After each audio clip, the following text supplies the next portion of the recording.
Este punto lo comentábamos con Norma el día de ayer, antes de ayer, con Norma Suárez, que es la directora del equipo de intercesores en el Ministerio Gilbert, y ella nos recalcaba este aspecto que me parece fundamental, que realmente la persona que es intercesora, la persona que tiene el don de la oración, es una persona que tiene la capacidad de gestionar esta carga, este peso de orar por la angustia y la desesperación de la gente sin caer ella en ese estado.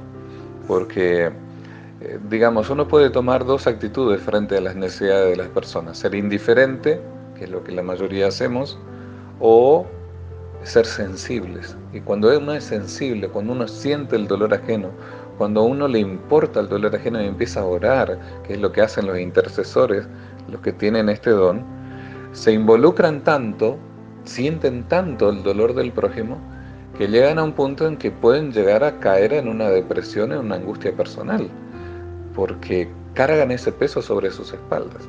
Entonces, otra persona, hablando de este tema, me decía que el mejor ejemplo para ella manejar o administrar este tema es el ejemplo de los hombres que están en un puerto pasando la bolsa, cuando están descargando un camión de bolsa, ¿no? Entonces toma la bolsa y se la pasa a otro, toma y así. Y así logran estar trabajando muchísimas horas durante el día. Si cada vez que recibe una bolsa se la quedara, no aguantaría mucho y de aquí a poco estaría, digamos, él hecho bolsa, como dicen en Argentina mucho esta expresión, ¿no es cierto? Entonces, necesitamos, o sea, la persona intercesora, la persona que tiene el don de interceder, es una persona que es capaz de lidiar con toda esta carga, y cuando recibe el peso de las otras personas no se la queda, porque no es Dios, digamos. Es una persona que le pasa la bolsa a Jesús y, como dice Primera de Pedro, el capítulo 5, el verso 7, echando toda vuestra ansiedad sobre Él, porque Él cuida de vosotros. O sea, así como Dios cuida de las personas, también cuida de la persona intercesora, de la persona que lidia con las cargas de otras personas en sus oraciones.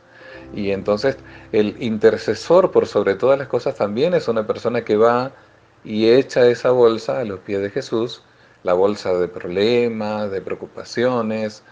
Hay una calcamonía que se veía mucho en Argentina, que decía: deja que Dios sea Dios en tu vida. Y yo creo que esto de gestionar este tema tiene que ver con eso, con dejar que Dios sea Dios en la vida de las personas. Porque es verdad, yo asumo la responsabilidad de orar como intercesor, pero yo no soy Dios, no soy el que soluciona, no soy el que obra, es Dios el que hace.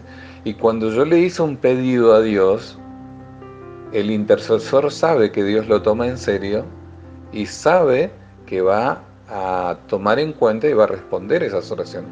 Por eso no carga con ese peso adicional y está ahí angustiado y angustiado, porque sabe que Dios va a dar una solución. ¿Está bien? Y aquí les quiero contar una experiencia personal sobre este tema.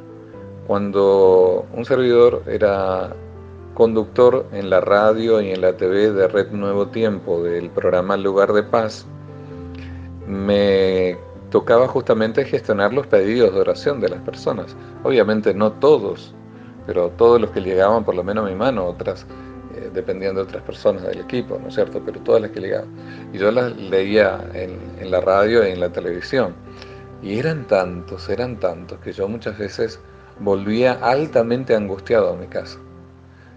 Y como un día, como yo al ir a la Red Nuevo Tiempo siempre pasaba y paraba mi vehículo frente a la iglesia y oraba, me encomendaba a Dios y le pedía ayuda a Dios, de pronto un día dije: ¿y por qué no hago lo mismo al volver?